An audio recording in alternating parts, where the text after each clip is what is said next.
Okay, so now let's try again with the musical alphabet starting on A, and let's go backwards. So we need to find our highest sound we can get, and then go lower and lower in the sound as we go backwards in the musical alphabet. But what okay? if I stop?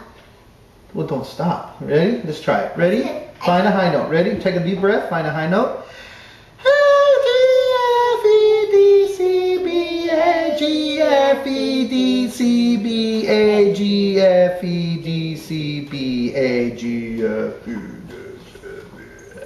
And then we can go lower and lower. And obviously we have a limit to how low we can go. Does the musical alphabet have a limit to how low it can go? No, it does not. It can go lower and lower forever and ever. But our limits are, it's called what? Did I tell you? What was that? What was that word? The limit that we can go high and low?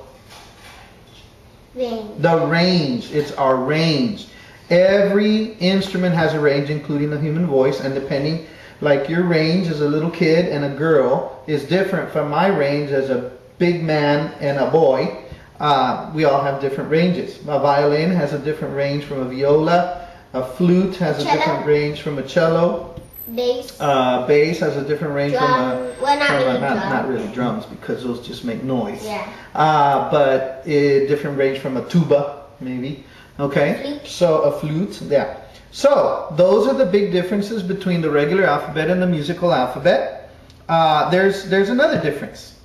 There's another difference. You'll notice that in the regular alphabet, all the letters are evenly spaced apart. Okay, if we look at the regular alphabet, all the letters are the same space, right? But in the musical alphabet, you'll notice that some letters are closer to each other than other letters. They're called... Well, Well, I like remember what you call them? That some of them have long. Let's say it aloud. long space. Some of them have long spaces between them, and some of them have short spaces But between that's them. not really what it's called. That's not what it's called. What are they really called? Whole step, short step, whole step, whole step. Well, whole step and half step. Yeah. Okay? The long spaces are called whole steps, and the short spaces are called half steps. Okay, now, if you look at the musical alphabet, you'll see that a bunch of letters are a whole step apart. I think it's too many for us to remember. So we just need to remember the ones that are only a half step apart, a short space apart. Which letters are a short space apart? F, E, B, C. B and C, and remember you have to B, C, and E, F. Very good. B and C and E and F. B and C are a half step apart, and E and F are a half step apart. All the other letters are a whole step apart, right? So let's see, which letters are a whole step apart? Give me an example of whole step notes. A, B. A to B, very good. How about another example? C, D. C to D, very good. One more example. D, E. And yes, and if you keep looking in the alphabet, it's real easy to see which notes are a whole step apart. Can I say one more? Okay, one more. What is it? Two more, sure. F, G, and G, and A. And G and A. Okay? That's all of them. Those are all the whole step notes. But like I said, it's too many to remember. So if you can just remember the half step notes, the notes that are close together, it's a lot easier, because after that, all the other notes are a whole step. Which notes are a half step apart? One more time. B and C and E and F. Very good. So those are the big differences between the regular alphabet and the musical alphabet. Now let's see if we can say them all together. Okay. The regular alphabet has how many letters? 26. The musical alphabet has how many letters? 7. Very good. The regular alphabet is what kind of an alphabet? No. The musical alphabet. No. The regular alphabet is what kind of an alphabet? Linear. Linear. Why? That's what I was going to say. Why is it linear?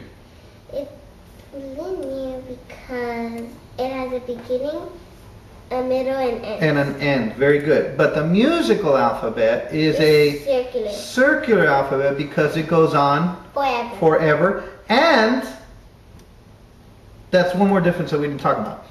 The regular alphabet, the first letter is C. I mean, the first letter is C. What's the first letter? Well, it could be any letter. No, in the regular alphabet. Oh, in the regular alphabet, A. The first letter is A, but in the musical alphabet, any of the 7 letters Could be the first. can be the first. Right? All right, so that's another important difference because it is a circular alphabet. Another difference is that the letters of the regular alphabet, sound the same. When you say them, they all have the same sound to them. And here, But wait. oh, okay, tell me. In the musical alphabet. Sorry. And in the musical alphabet, some letters, like the letters have to go sometimes lower and then higher. Right. If you go forward in the musical alphabet, the sound of the letters gets higher. If you go backwards in the musical alphabet, the sound of the letters gets lower. Okay? And in the regular alphabet, all the letters are the same distance apart. But in the musical alphabet, some of the letters are closer together. Closer together. Okay? Which ones are closer together? Huh? I saw that. Which letters were closer together? B and C. Very good. E and F. E and F. And what do we call that distance between those notes? Half step. Half steps. And the other letters are a whole step apart. Okay? So that's the difference between the regular alphabet and the musical alphabet. Do you have any questions? No, but I think I could do something. What can you do? I think I can remember the whole step. Whole steps. Okay. Well, we'll leave that for another lesson. Okay? All right. Very good, Sophia. Do you understand the difference now between the two alphabets? All right. Very good. So next time, we're going to talk about how the musical alphabet works with the staff so that we can read notes on the staff and read music. Okay? Okay. All right. Sounds great.